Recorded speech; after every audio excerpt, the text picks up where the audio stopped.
Prospan tabulated data must be followed when constructing the Prospan Raker rail system. Assembly begins with the proper staging of all required components. Position the Raker rail base plate on the ground at the desired location. Insert one shoring adapter into one end only on each of the 5-foot rails and secure in place.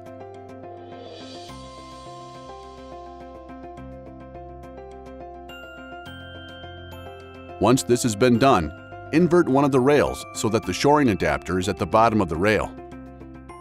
Take the Raker rail splice plate and insert it halfway into the rail and secure with the provided thumb screw.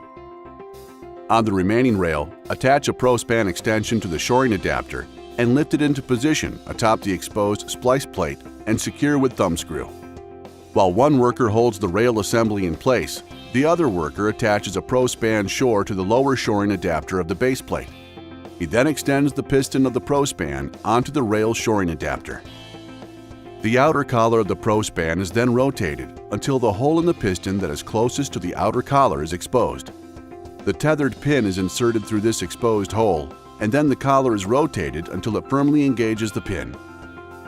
The same procedure is followed for the upper level Prospan.